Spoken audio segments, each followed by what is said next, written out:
Բարև ձեզ հարգելի հայրենակիցներ, ուղիղ եթերում Նոյան Տապանն է, տաղավարում հյուրընկալել եմ Կաթիլ բարեգործական հիմնադրամի տնօրեն Կարինե Մխիթարյանին։ Բարև ձեզ Կարինե, վաղուց չենք հանդիպել։ Բարև ձեզ, շնորհակալ եմ հրավերի համար։ Այսօր խոսելու եւ ասելու շատ բան կունենանք։ Նախ սկսենք նրանից, թե ինչով է զբաղվում հիմա ձեր հիմնադրամը, ինչ աշխատանքներ է կատարում եւ որից հետո մեր հաղորդումը հիմնականում շաքարային դիաբետով տառապող երեխաների, ծնողների բողոքի հիման վրա մենք հաղորդում ունեցանք, դրա հետևանքն է եւ մեր հեռուստադիտողներին եւ ձեզ ասեմ, որ ձեզ հետ միասին մենք այստեղ հրավիրել ենք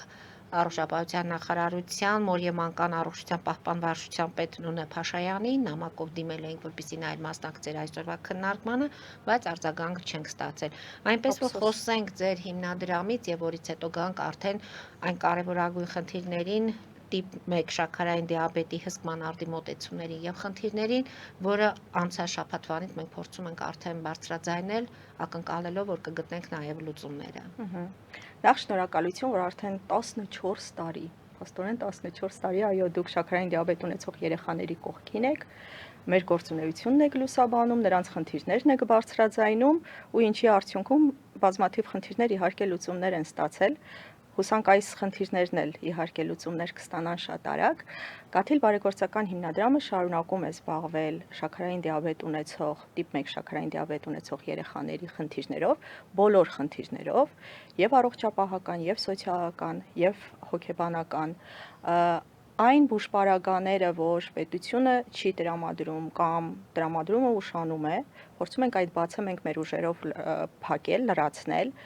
շարունակում ենք կազմակերպել ամառային ճամբարներ այս երեխաների համար,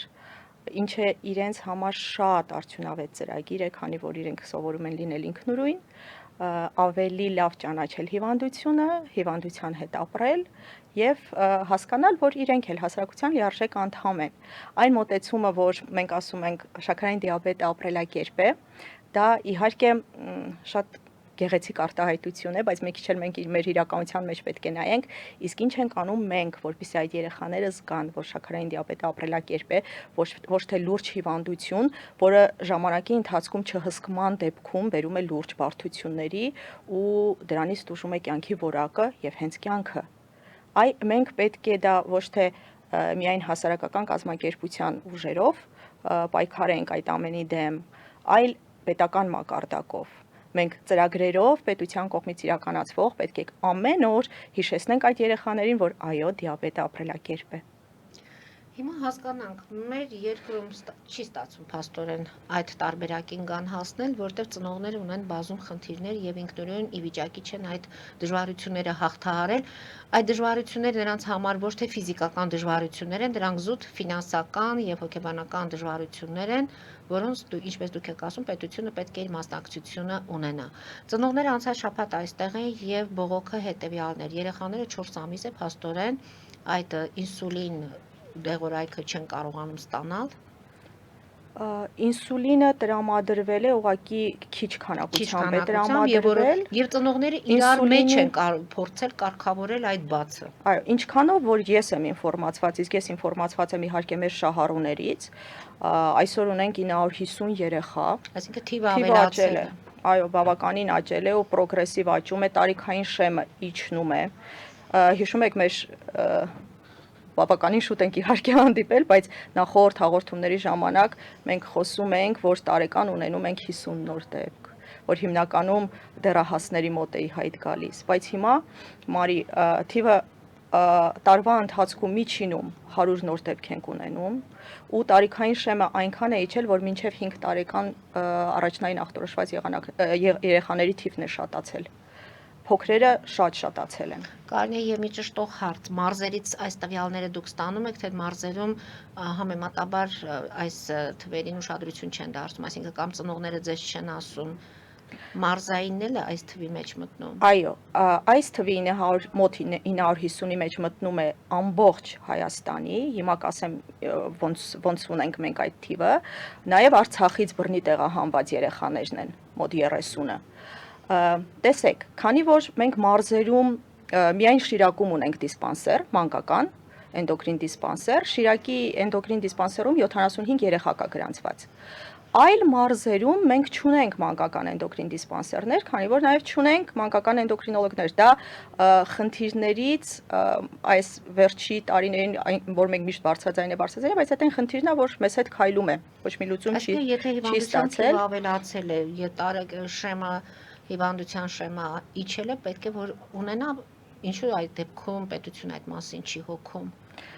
Բարդ է ինչ որ թե չկան մասնագետներ, թե զուտ ֆինանսավորման Ես հստակ կարող եմ փաստել, որ մասնագետների խնդիր չունենք,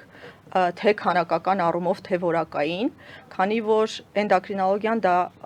այն ոլորտն է, որ վստահ կարող եմ ասել, մեզ մոտ բավականին զարգացած է եւ մարդկային ռեսուրսները այնքան են, որ հստակ մենք կարող ենք տարածաշրջանում գլուխ գովալ, որ էնդոկրինոլոգիան մեզ մոտ զարգացած է։ Մենք այնպիսի հրաշալի մասնագետներ ունենք, ովքեր պարբերաբար վերապատրաստվում են եվրոպական առաջատար կլինիկաներում, ու այդ փորձը, գիտելիքը իրենք բերում են Հայաստանում են աշխատում, բայց միայն այդ մասնագետների առկայությունը շատ քիչ է, քանի որ պետությունը պետք է կարողանա օգտագործել այդ մարդկային ռեսուրսը։ Եթե մենք մարզերում չունենք համապատասխան աշխատատեղեր մանկական էնդոկրինոլոգների, հա, եթե մենք չունենք այդ առումով համապատասխան ֆինանսավորումը, ոգևորող գործոն է նաև այդ մասնագետների համար, չէ, որպեսզի իրենք գնան մարզեր եւ աշխատեն մարզերում կամ թեկուզ այստեղ տեղում աշխատեն հենց պետության հոգացության ներքո գտնվող բուժհաստատություններում։ Իսկ շատերը թեկուզ ավարտելուց հետո իրենք ձգտում են գնալ մասնավոր կլինիկաներ, մասնավոր ինչ-որ բուժհաստատություններ, որտեղ բնականաբար հոսքը այդքան մեծ չի, ինչքան որ օրինակ հանրապետական մանկական էնդոկրին դիսպանսերում կամ Շիրակի էնդոկրին դիսպանսերում, իդեպ մենք փոքրիկ դիսպանսեր էլ ունենք Արաբկիրում, բայց այնտեղ մոտ 20 երեխա են, մենք թիվը ամբողջ հանրապետությունից ունենք, քանի որ թեկուզ ցանկացած մարզում նոր ախտորոշված երեխան պարտադիր գալիս է Երևան։ Պարտադիր գալիս է, քանի որ մարզերում չկա այդ ամենը։ Նեղ մասնագետը, մարզերում չունենք նեղ մասնագետը։ Այսինքն դա ծնողի համար էլ է եւս մեկ լրացուցիչ բեռ դառնում։ Իհարկե, տեսեք, միայն սոցիալական բեռը չի այստեղ, միայն ֆինանսական բեռը չի այստեղ, հենց զուտ ֆիզիկական խոչընդոտ է, քանի որ մեղրիում ապրող ծնողը պետք է հսկայական ֆինանսական միջոցներ ծախսի, հասնի Երևան, որպեսզի երեխան մոտ լինի իր նեղ մասնագետին, մանկական էնդոկրինոլոգին։ Հա, Սյունիքում չունենք, Վայոց ձորում չունենք, Արարատում չունենք, գալիս է Երևան։ Ինչքան խոչընդոտներ են իրենց կյանքի որակի համար։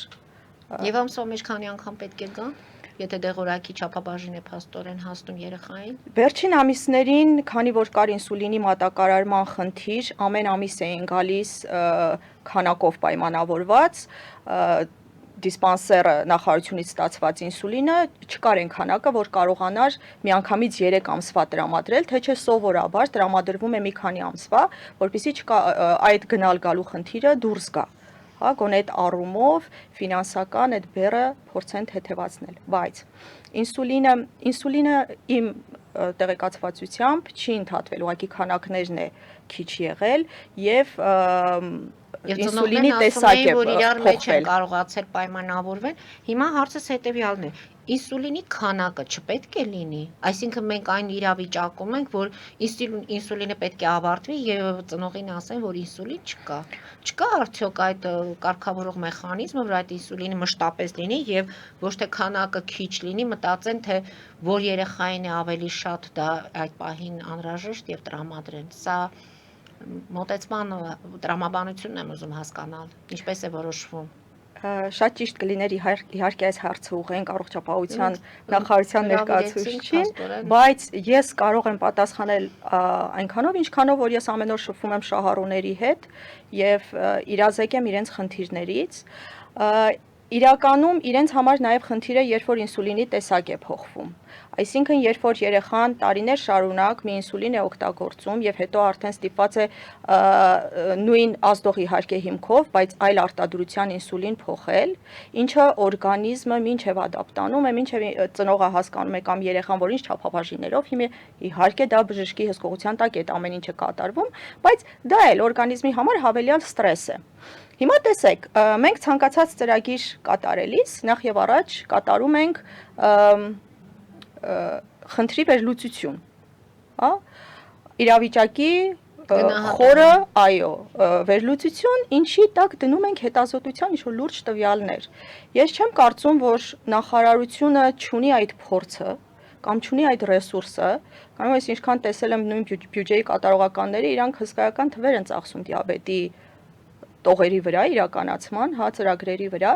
որ նույն գնումների process-ը, գնումների գործընթացը, եթե մի փոքր արտիականացնեն կամ ավելի հետևողական լինեն, այդ ընդհատումները ու լուրջ փոփոխությունները, կարծում եմ, հեշտ կլինի լուծել։ Տեսեք, ինսուլինի քանակն է խնդիրը եղել ու իհարկե մարզերից հաճախ ծնողը պետք է նույնքան ֆինանսական միջոցներ ծախսի, ինչ արժի ինսուլինը իրենց մարզում, օրինակ դեղատնից ինքը կարող է գնել, դա համար հաճախ ծնողները իրենց մեջ վերցնում են, օգտագործում են, տալիս են, բայց այս դեպքում էլ մենք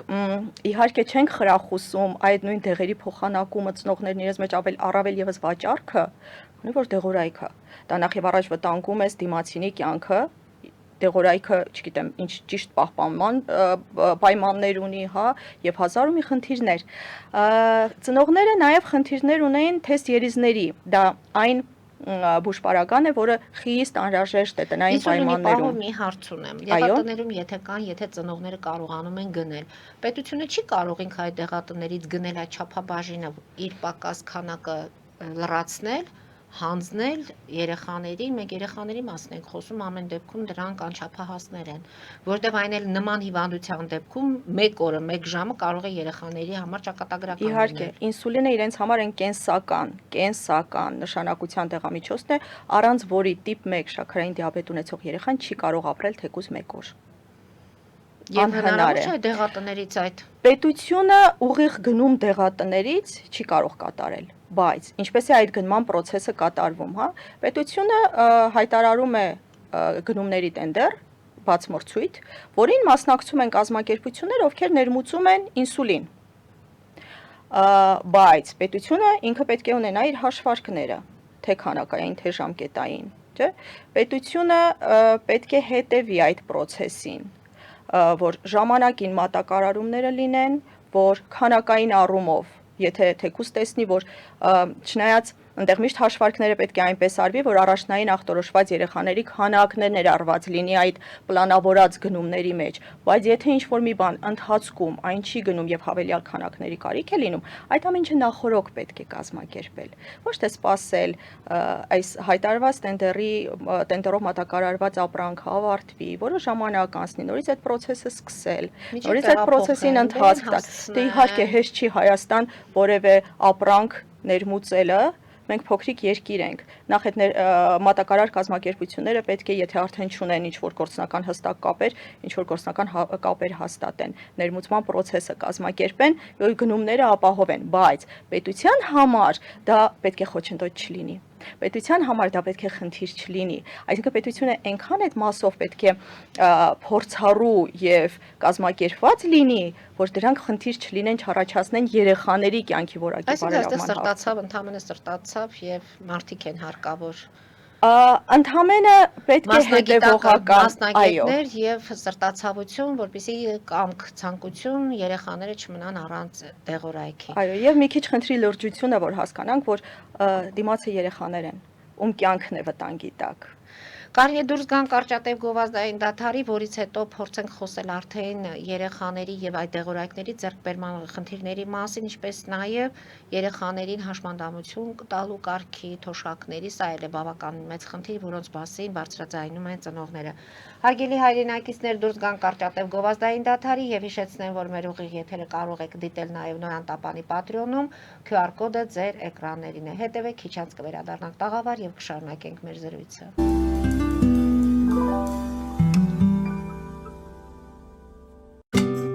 Ինչ է պետք տունը, առանձնատունը կամ ամառանոցը հաճելի, հարմարավետ դարձնելու համար։ Ճիշտ ընտրած կահույք, օրիգինալ դեկորներ, հյուրերին ընդունելուց գեղեցիկ սպասք, գուցե նոր սփռոց։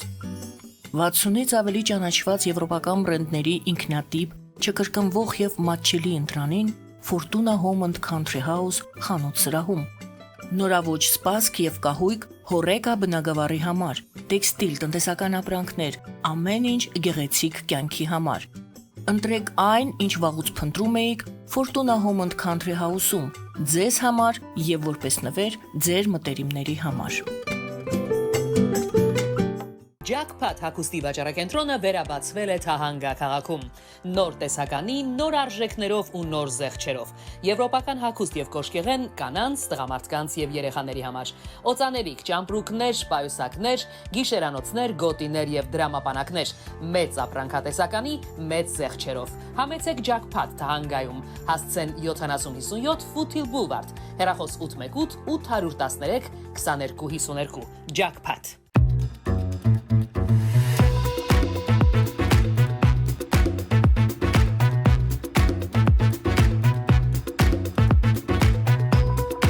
Արարատ ռեստորան, ընտանեկան եւ ընկերական ժամանցի լավագույն հասցե, սիրված արտիստներ, հյուրընկալ մթնոլորտ, հարուստ ճաշացան, անմահական խորտիկներ, Արարատ ռեստորան, հասցեն անփոփոխ, սիրով սպասում ենք ձեզ։ Ավելի քան 11 տարի աքսիոմետ վնասվածքաբանական վերականգնողական բժշկական կենտրոնում գործում են հենաշարժիչ համակարգի խնդիրների լուծման բոլոր ժամանակակից մեթոդները։ Հասցե Երևան, Տերյան փողոց 3 շենք, 42 տարածք, հեռախոս 010 522 882, 091 522 882։ Լավագույն պաղպաղակ, բնական, համեղ եւ մատչելի գներով պաղպաղակը կարող եք ձեռք բերել բոլոր հայկական խանութներում։ Պահանջեք հայկական պաղպաղակ, Թամարա պաղպաղակ։ Glendale West Pharmacy, ձեր ուղեկիցը տեղերի աշխարհում։ Ունեք հարցեր, զանգահարեք 818 548 5157 հեռախոսահամարով կամ այցելեք 1109S Glendale Avenue, Glendale CA 91 205 հասցեով։ Նոյան տապանի վազող տողում հայտարարություններ տեղադրելու համար այցելեք Երևան Իսահակյան փողոց 28 3-րդ հարկ կամ զանգահարեք 055 50 90 50 +1 818 967 567 կամ էլ կապվեք կոնտակտ Շնիկ NTM էլեկտրոնային հասցեով։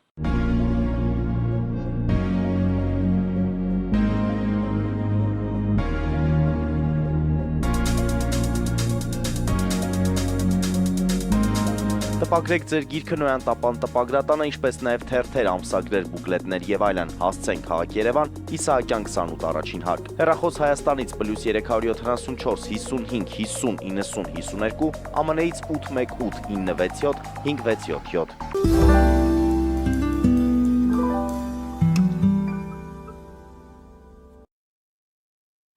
Հարգելի հայրենակիցներ, Նոյան տապանը կրկին եթերում է եւ հիշեցնեմ, որ իմ հյուրն է Կաթիլ բարեգործական հիմնադրամի տնօրեն Կարինե Մխիթարյանը։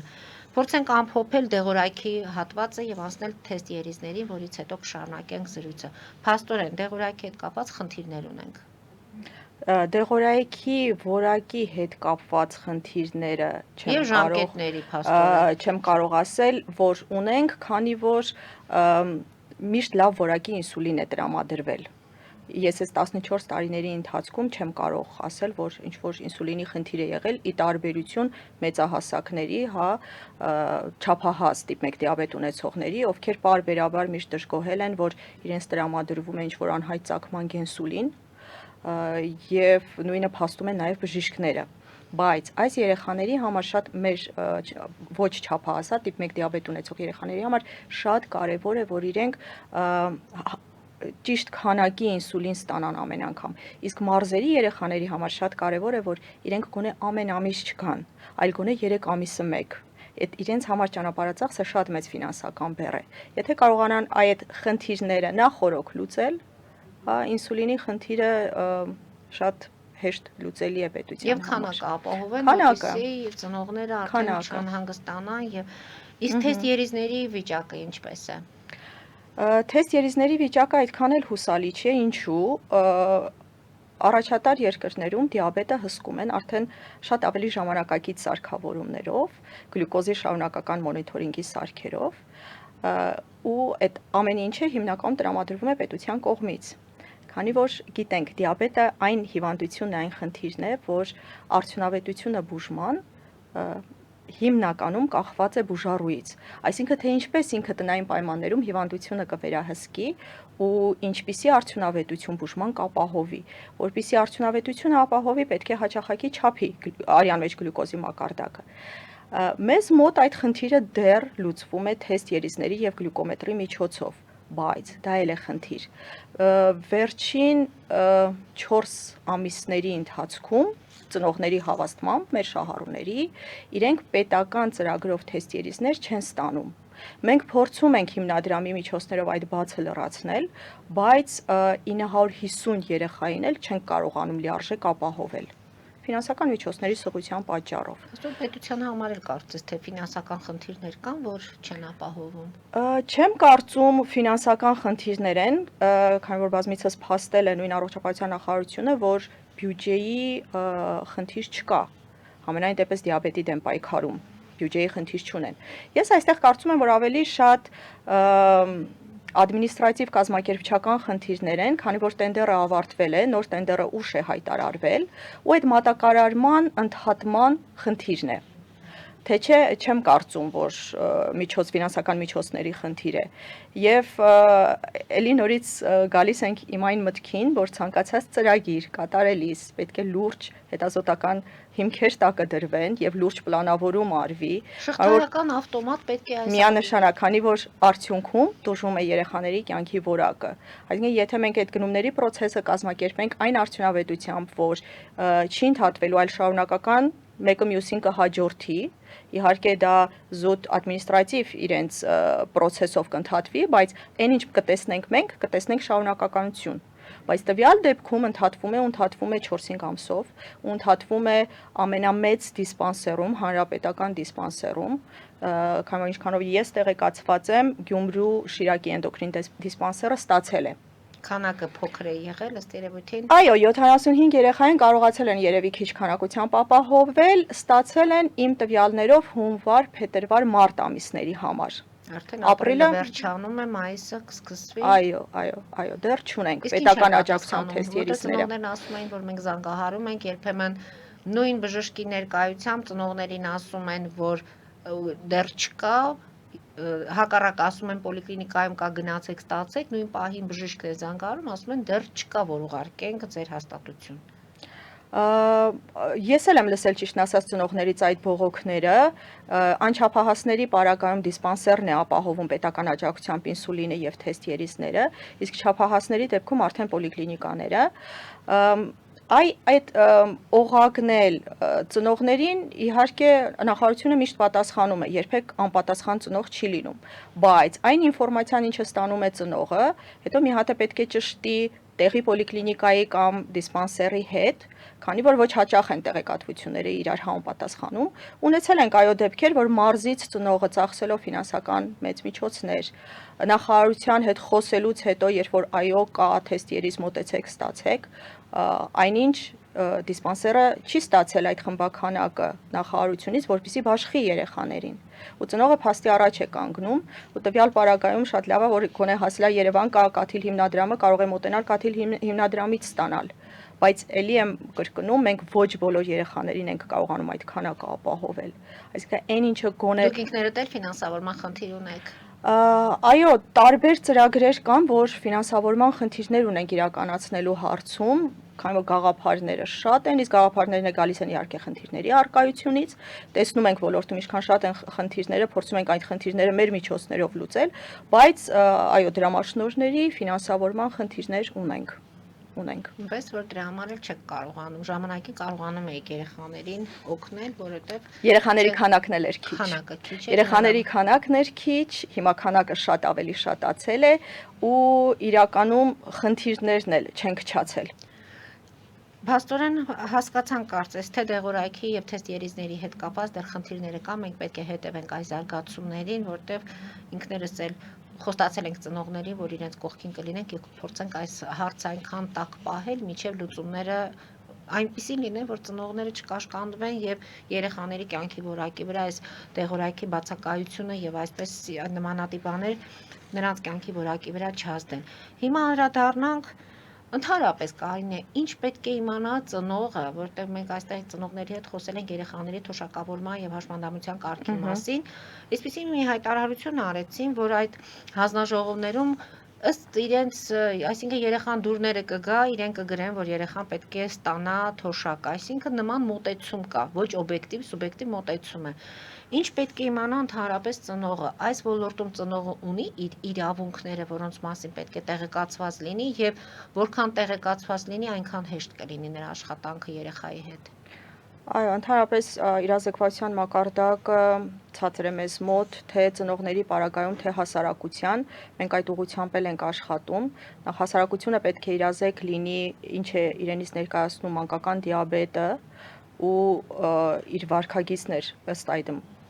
կառուցի, իսկ ծնողն էլ որպես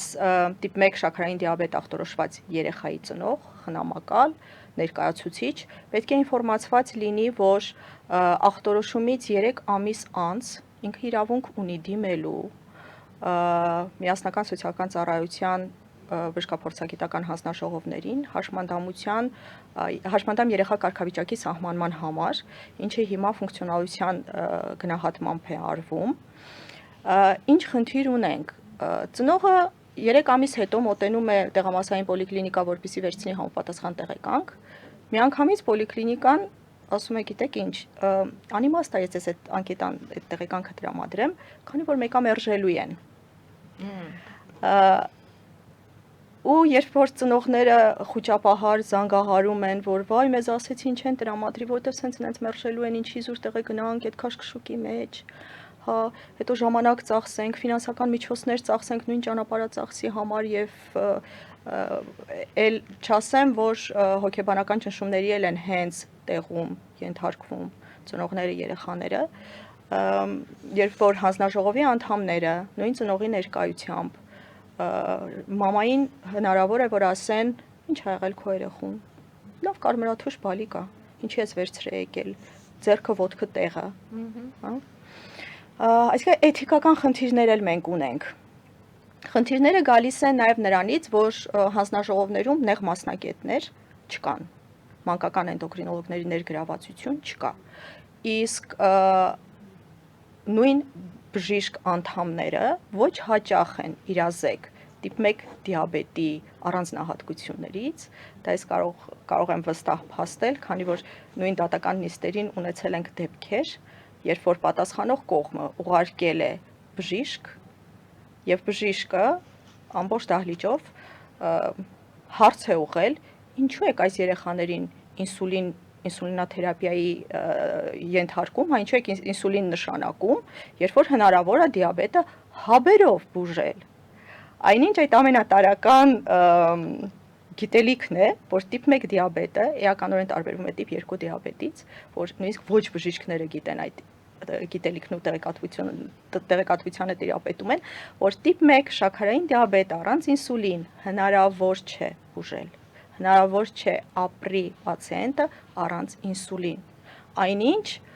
բժիշկը կանգնում ասում է, բայց ինչի եք ինսուլին ներարկում այդ երեխաներին, եթե հնարավոր է հաբերով։ Ու նման ես այդ դեպքը ինչու պատմեցի, որ դուք պատկերացնեք, որ դա ավելի մասսայական կիրառում ունի։ Այսինքն հանձնաժողովներն էլ,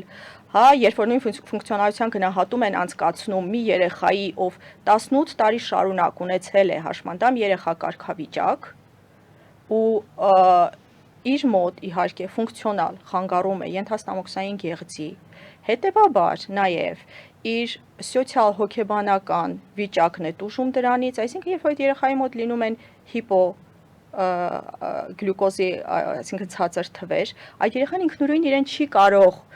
օգնություն, առաջին բուժօգնություն ցուցաբերել, ինչ որ մեկը կողքից պարտադիր պետք է իր համար առաջի բուժօգնություն, օգնություն, որ ինքը այդ վիճակից դուրս գա, թե չէ կլինի նախակոմային եւ կոմատոզ վիճակ։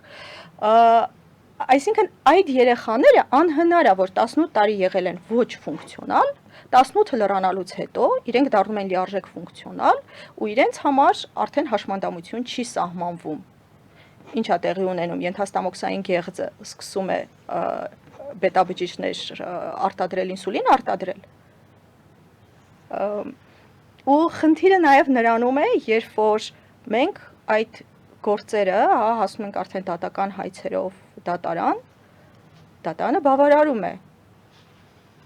Այսինքն օրենքը, այո, սահմանում է, որ այդ երեխաները պետք է ունենան հաշմանդամություն։ Օրենքը թույլ է տալիս եւ օրենքը ինքը իր ձևով այդ կարգավորումները նանում է։ Մնում է, որ օրենքը ճիշտ կիրառեն։ Մնում է, որ օրենքը այո ճիշտ կիրառեն եւ օրենքի բացերը չօգտագործեն ի նպաստ իրենց Իսկ այդ բացերը սուբյեկտիվ լրացնելու համար չեն լինում հասարակական կազմակերպությունների կողմից թեկուզ առաջարկություններ, որտեղ դուք ավելի շատ եք շփվում, ավելի կարծես թե խորքային եք ուսումնասիրում այդ խնդիրները։ Վերջին 4 տարիների ընթացքում 20-ից ավել դատական հայցեր ենք ունեցել իրավունքի պաշտպանություն առանց սահմանների հասարակական կազմակերպության օժանդակությամբ եւ մեր հրաշալի փաստաբան Նինա Հակոբյանի մասնակցությամբ ունենք 17-ից ավել բավարարված հայցեր, ունենք վճռաբեկով բավարարված հայցեր եւ այո մենք մշակում ենք քաղաքականության փաստաթուղթ, որի հիման վրա նախադեպային գործերի հիման վրա կարողանանք գնալ այդ բացի լրացման, որ համատարած կիրառում լինի, քանի որ ոչ բոլորն են իրենց խնդիրները դատական հայցերի միջոցով իզորու կամ ֆինանսապես կամ հենց բարոյահոգեբանական մոտեցմամբ ասում են վայ ինձ այդ քաշքշուկները դատարանների պետք չեն, որ գիտեք մի դատական գործը կարող է մինչև 2 տարի տևել։ Այո, հնարավոր է։ Այո, բայց այո պետք է գնանք ավելի լայն փոփոխությունների, ավելի մասսայական փոփոխությունների, որպեսզի ընտրովի չլինի նույն այդ հաշմանդամություն կարգավիճակ տալը։ Տեսեք, հետո մի բան էլ ավելացնեմ, մեզ այդ պիտակավորումը հաշմանդամություն հեչ դուր չի գալիս։ Ընդհանրապես մեզ այդ պիտակավորումը չի պետք։ Մեզ պետք է որ այդ երեխաները ունենան արտոնություններ։ Հետագայում նաև չափահաս դարձած տիպ 1 դիաբետ ունեցող բուժառուները ունենան արտոնություններ։ Մեզ ինչի է պետք այդ հաշմանդամությունը։ Արտոնությունների համար, որովհետեւ իրենք կարողանան անվճար բուժօգնությունից օգտվել, հա նույն այդ ֆինանսական աջակցությունը, որ պետությունը տրամադրում է, դա էլ օգտագործեն ի նպաստ իրենց բուժպարագաների գնման, իրենց հետազոտությունների։ Ծնողները խոսում էին նաև կրթության մասին, որ Կրթությունը, այո, արտոնությունները նաև կրթության ոլորտում ունեն, բայց ես կարող եմ ասել առաջնահերթ այստեղ առողջապահական եւ սոցիալական արտոնություններն են, ինչը մեզ մոտ բավականին թանկ է։ Տեսեք, նույն տիպ 1 շաքարային դիաբետ ունեցող բուժառուները, ցանկացած հայաստանյան քաղաքացի ինձ թվում է, ինքը ունի հոգեբանի թերապիաների կարիք։ Մեզ մոտ ամենաթանկ ծառայություններից մեկն է։ Ինչի պետք է այս երեխաները չունենան այդ արտոնությունը անվճար օգտվելու։ Կամ այս երեխաներին ցուցված է ֆիզիկական ակտիվությունը, պետք է սպորտով զբաղվեն, քանի որ սպորտն էլ օգնում է, որ կարգավորվի արյան մեջ գլյուկոզի մակարդակը։ Ինչի պետք է այս երեխաները չկարողանան անվճար օգտվել լողավազաններից կամ այլ սպորտային համալիրներից։ Նույն անվճար բուժսպասարկումը 18 տարին լրանալուց հետո, եթե անձը չունի, թեկուզ մի քանի տարվա տիպ 1 դիաբետ ունեցող բուժառուն, եթե չունի հաշմանդամություն, անվճար չի կարող օգտվել։ Բայց այնինչ իրենք տարին 1-2 անգամ պետք է գտնվեն գոնե 1 շաբաթով 10 օրով բժշկի հսկողության տակ, որ կարողանան թվերը կարգավորել, դոզաները կարգավորել, ընդհանուր առողջական վիճակի հետազոտություններ գնան, թանկ են հետազոտությունները։ Իսկ այդ հետազոտությունները լաբորատոր ծնողներն ասում էին, որ բոլորը վճարով են։ Չափահասներին է թե երեխաներին է։ Երեխաների դեպքում էլ։ Երեխաների դեպքում կան, որ անվճար են, այո, կան, որ վճարովի են։ Երեխաների դեպքում էլ կան հետազոտություններ, որ վճարովի են։ Իսկ չափահասների դեպքում արդեն վճարովի են, եթե չունի հաշմանդամություն։ Այսինքն տեսեք, դուրս է գալիս, եթե տիպ 1 շաքարային դիաբետ ունեցողը, չնայած հիմա երեխաների պարագայում էլ շատ ունենք, որ հաշմանդամություն չեն տրամադրում, 18-ից հետո չտրամադրելը բացատրություն ունի, թե ոչ։ Չէ, չի մեկնաբանվում։ Այսինքն հանձնաժողովը մերժում է, մերժման ծանուցումը ստանում է ներկայացուցիչը երեխայի։ մերժման հիմքը չի նշվում։ Չէ։ Ինչ որ իրավական հիմնավորում եւ այլն։ Բայց ամեն դեպքում երեխան տառապում է շաքարային դիաբետով, այնպես որ տառապել այսպես շատ ցավոտ եմ ասում, բայց չէ, մեր իրականությունում տառապում ենք։ Իրեն հետ հավասար ծնողներն են։ Մեր իրականությունում տառապում ենք, քանի որ այդ արտոնությունները, ինչի եմ ասում արտոնություն, այո, երբ որ լինեն այդ արտոնությունները, այն ժամանակ էլ հաշմանդամության պիտակավորման կարիք չի լինի։ Այսինքն, երբ որ պետական մակարդակով այդ բոլոր բացերը կլրացվեն, հաշմանդամության կարգավիճակի անհրաժեշտություն չի լինի։ Այո, կոպիտ է հնչում, միշտ ես եմ ի սկզբանե 14 տարիների ընթացքում պայքարել, որ չասվի, չկիրառվի այդ խոսույթը շաքարախտով տառապող, միշտ ավելի sense նոր խոսում շաքարային դիաբետ ունեցող, հա, այդ էթիկական մասը պահելով, բայց այո, մեր իրականությունում տառապում են, քանի որ չկա համապատասխան բուժպարագան, դեղորայքը ստանում են ոչ միշտ, ոչ լիարժեք, չկա այն անհրաժեշտ տեսեք հոգեբանի աջակցությունը, չկա ֆիզիկական ակտիվությունը անվճար այդ երեխաների համար, չկան մարզերում մանկական էնդոկրինոլոգներ, որ ծնողը ընտանիքը ստիպված չի լինի տեղափոխվել Երևան բնակվելու, որպեսզի մոտ լինի նեղ մասնագետին, կամ ամեն անգամ հեռավոր մարզից հսկական միջոցներ ֆինանսական ծախսի, որ գա մի հատ խորհրդատվության կամ հերթական կամ անհրաժեշտ կամ դեղորայքը ստանալու կամ բուժպարագան ստանալու խնդիրներ են, որոնք իհարկե լուծելի են, անլուծելի կամ չգիտեմ ինչ որ այսպես խնդիրներ չկան, բոլորը լուծելի են, հատկապես պետության համար սրանք խնդիրներ պետք է որ չլինեն։ Հուսանք, որ օգտակար կլինենք, Կարինե, ինչպես դուք ասացիք, տարիներ առաջ ենք մենք սկսել այս երեխաների իրավունքների պաշտպանության եւ առողջության համար պայքարել, հասել ենք որոշակի արդյունքների, այն ժամանակներում, երբ հնարավոր չէր հասնել ինչ-որ հաջողության շատ հեշտությամբ, բայց մեր պայքարը տվեց իր ծիլերը եւ հուսանք, որ այս մեր հաղորդումից հետո ինչ-որ բան կփոխվի, գուցե պատկան մարմիններին կհետաքրքրի, գուցե առողջապահության նախարարությունը, որտեղ ծնողները առողջապահության նախարարությունում հանդիպումներ էին ունեցել եւ նրանց վստահեցրել էին, որ խնդիրը կլուծվի։ Հիմա սպասենք տեսնենք գոնե ժամկետի մեջ, իսկ մենք ձեզ հետ որպես ձեր հավատարիմ գործընկեր խոստանում ենք այս հարցը այնքան բարձրաձայնել, մինչեւ իրոք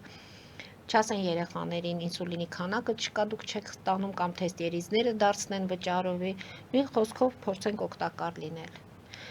Կարծում եմ մյուս մեր հաղորդման ժամանակ խոսենք դրական արդյունքներից եւ քանի որ ամառային ձեր ճամբարի մասին ես գիտեմ, կհասկանանք, թե այս տարի ունենալու եք ամառային ճամբար թե ոչ եւ որքանով հիշում եմ ժամանակին կազմակերպում եք նաեւ հուլիսի 1-ի հունիսի 1-ի երեխաների պաշտպանության օրը Մուրացյանի հիվանդանոցում դուք կազմակերպում եք միջոցառումներ։ Այո, հունիսի 1-ին, նոյեմբերի 14-ին դիաբետի դեմ պայքարի համաշխարհային այդ ավանդույթները պահպանվում են, այո, ամանորի միջոցառումները։ Դե փորձում ենք գոնե այս երեխաների կյանքի որակը հնարավորինս մեր ուժերի, մեր ֆինանսական միջոցների սահմանների շրջանակում ապահովել, բայց դե պետության մոդել պետք է լինի առաջնահերթություն։ Ամեն ավելի կարևոր են այս պահին երեխաներին, եւ որտեւ եթե նրանք հնարավորություն չունենան տանից դուրս գալու, ձեր միջոցառումներին էլ չեն կարող մասնակից լինել։ Իհարկե, եթե առողջական վիճակը չների։ Այո։